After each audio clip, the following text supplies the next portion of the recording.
বেসরকারি 7টি সংস্থার সম্মিলিতভাবে উদযাপন করল বৈচিত্র্য। স্কারবোরো সেন্টেনিয়াল রিঅ্যাকশন সেন্টারে বৈচিত্র্যের উদযাপন শিরোনামে অনুষ্ঠিত এ আয়োজনের মূল উদ্যোক্তা বেসরকারি সংগঠন Canadian centre for information and knowledge. Professional এবং সোসাইটিতে যে কাজগুলো আমরা করি সেটিকে আরো বেশি সমৃদ্ধ করব।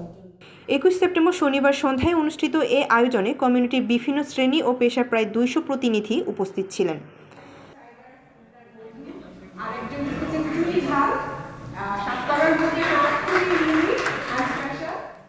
আলোচনা, সাংস্কৃতিক অনুষ্ঠান এবং মুখরোচক খাবারের পরিবেশনা আমন্ত্রিত অতিথিদের মুগ্ধ করে।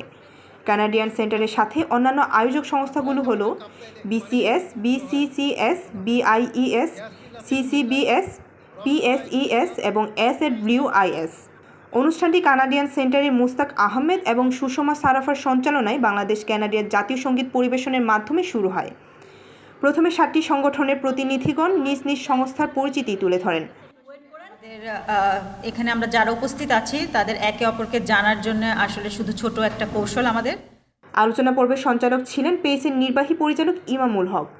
তিনি অংশগ্রহণকারীদের 8টি দলে বিভক্ত করে নিজেদের বিভাগে গর্ব করার মতো বিষয়গুলো তুলে ধরার আহ্বান জানান, যা উপস্থিত সবাইকে মুগ্ধ করে। এরপর শুরু হয় মূল আলোচনা পর্ব, যেখানে মুখ্য আলোচক হিসেবে ছিলেন কানাডার মেকমাস্টার ইউনিভার্সিটির প্রফেসর আহমদ শফিকুল হক, লরেন্টিয়ান ইউনিভার্সিটির প্রফেসর সাদিকুল ইসলাম এবং টেক্সাস A&M ইউনিভার্সিটির প্রফেসর মেহনাজ মোমেন।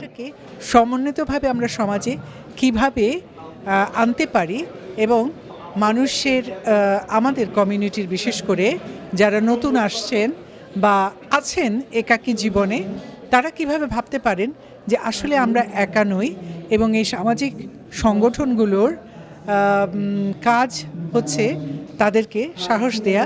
আমরা কানাডায় ডাইভার্স কমিউনিটি নিয়ে কাজ করি, ডাইভার্স কমিউনিটিতে বাস করি।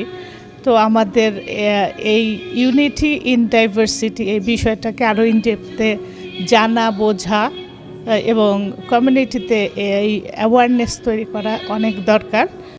প্রফেসর শফিকুল হক তার বক্তব্যে বলেন, বৈচিত্র্যের মাঝে সম্মান, সাম্য এবং সহানুভূতি গড়ে তুলতে পারলে আমরা একটি সুন্দর সমাজ গড়ে তুলতে সক্ষম হব। আমরা দেখছি যে সাম্প্রতিক বাংলাদেশের বিভিন্ন ঘটনা নিয়ে অনেক কিছু নিয়ে এখানে কারো মধ্যে মতবিরোধ দেখা দিচ্ছে। তো এই বিষয়টাকে আমরা চাচ্ছি যে না, আমরা কমিউনিটি সবাই ঐক্যবদ্ধ থাকবো, একে অপরকে সম্মান করব এবং সবার মতামতকে শ্রদ্ধা করব। সেই ধারণা থেকে আমরা এই আয়োজনটা করেছি। প্রফেসর সাদিকুল ইসলাম বাংলাদেশি প্রবাসীদের বৈশ্বিক বিশ্বে কীভাবে সমন্বয়মূলক সম্পর্ক গড়ে তুলতে পারে তা নিয়ে আলোচনা করেন। প্রফেসর মেহনাজ মোমিন পশ্চিমা দেশগুলোতে প্রজন্মগত দ্বন্দ্ব ও ধর্মীয় অস্বস্তির প্রসঙ্গে প্রযুক্তির উপেক্ষিত ভূমিকার উপর আলোকপাত করেন। The greatest challenge এই দেশের সেকেন্ড জেনারেশন, থার্ড জেনারেশন এদেরকে কিভাবে বাংলাদেশের সঙ্গে টাইজগুলো আরো মেনটেন করা যায়, আরো প্রমোট করা। আমাদের ঐতিহ্য রাখতে বলবো, সাথে সাথে আমি উৎসাহিত করি যে ওরা যেন অন্য কালচার থেকেও কিছু কিছু জিনিস গ্রহণ করে, যেটা দুই কালচারকে কাছাকাছি নিয়ে আসবে। এটা অগ্রাহ্য করা ঠিক হবে না, কারণ ওরা এখানেই থাকবে এবং এখানেই তাদের জগৎ গড়ে তুলতে হবে। উন্মুক্ত আলোচনায় আমন্ত্রিত অতিথিরা মুখ্য আলোচকদের উদ্দেশ্যে বেশ কয়েকটি প্রাসঙ্গিক প্রশ্ন তুলে ধরেন। এরপর বিসিএস এর তরুণরা অ্যান্টি রেসিজম বিষয়ক একটি পাওয়ার পয়েন্ট উপস্থাপনা করেন এবং এসএডব্লিউআইএস গৃহায়ন, চাইল্ড কেয়ার ও ন্যায্য মজুরি সহ বিভিন্ন সামাজিক দাবি তুলে ধরেন।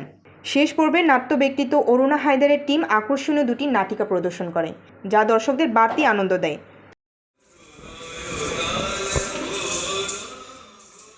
অনুষ্ঠানের শেষে কানাডিয়ান সেন্টারের প্রেসিডেন্ট ইমামউদ্দিন ধন্যবাদ জ্ঞাপন করেন এবং অনুষ্ঠান শেষে সবাইকে আপ্যায়িত করা হয়।